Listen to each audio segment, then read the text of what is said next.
Depuis l'été 2012, la guerre fait rage dans la grande ville d'Alep.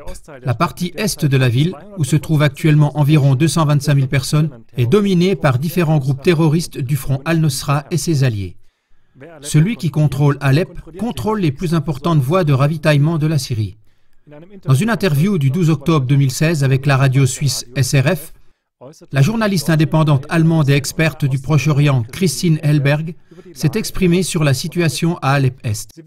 Elle se plaint que des avions de combat syriens et russes bombarderaient des quartiers d'habitation d'Alep-Est avec des armes interdites au niveau international, ce qui serait un crime de guerre. Elle fait également le reproche au président russe Vladimir Poutine d'empêcher un accord de paix en Syrie par son soutien au président syrien Bachar al-Assad. Le président russe Poutine, en revanche, a réfuté les accusations, affirmant que les attaques sur Alep seraient des crimes de guerre. Selon lui, c'est de la rhétorique politique et cela n'a rien à voir avec la réalité en Syrie, comme il l'exprime devant la chaîne française TF1. Les évaluations de Hellberg ne sont pas nouvelles, puisqu'elles suivent la même ligne que les reporters des grands médias occidentaux au sujet du conflit syrien. Ceux-ci prennent la parole presque exclusivement quand il s'agit d'accuser les présidents syriens et russes comme criminels de guerre et de leur faire porter toute la faute concernant le conflit syrien. La presse occidentale ne semble quasiment plus prendre en compte la présence de groupes terroristes extrêmement violents qui, de l'extérieur, ont été infiltrés, financés et soutenus avec des armes. CLA TV a parlé des arrière-plans du conflit syrien dans différentes émissions.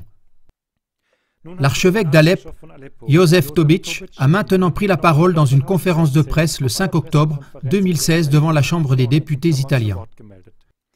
Il vit comme 1,3 million d'autres Syriens dans la partie ouest de la ville qui est contrôlée par le gouvernement.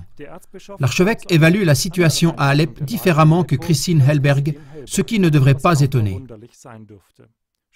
Déjà auparavant, il s'est exprimé de manière claire sur les revendications de l'Occident qui disent qu'Assad devrait être destitué. Je cite, « Une chose est certaine, si Assad part maintenant, alors la Syrie finira comme la Libye. » Mais écoutez maintenant la contre-voix de l'évêque d'Alep. Comment il évalue la situation et quelles sont ses revendications pour que la guerre prenne fin? C'est en toute clarté que j'aimerais dire surtout « Arrêtez la guerre ». Je vis dans la partie ouest d'Alep. Nous sommes confrontés quotidiennement avec la mort, les missiles, les tirs de mortier et de canon, ainsi qu'avec les tireurs d'élite. Les terroristes tirent partout. Quand nous subissons de telles attaques, nous ne pouvons pas dire que les auteurs sont des rebelles. Rien que la semaine dernière, nous avons eu 75 morts et 180 blessés.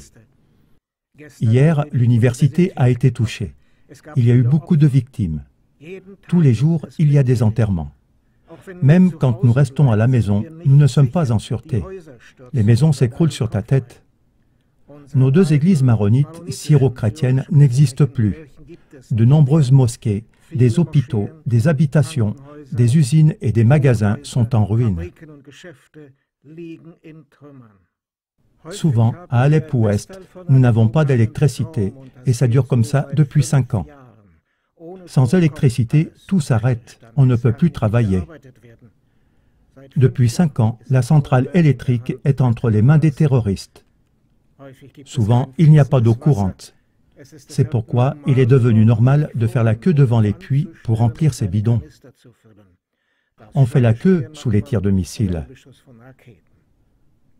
Suite à la guerre et aux sanctions, une grande pauvreté règne partout.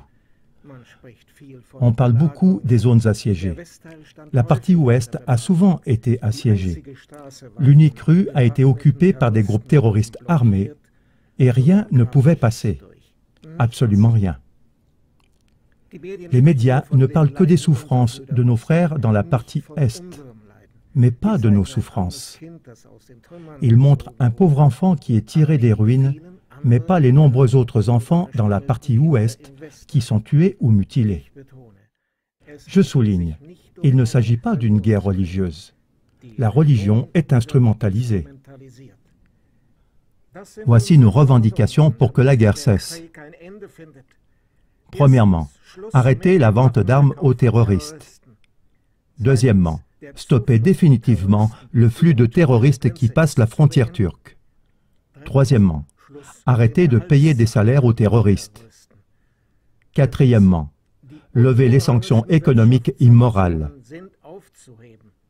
Cinquièmement, aidez-nous à reconstruire la vie, soutenez la réconciliation et des accords entre des communautés ethniques et religieuses.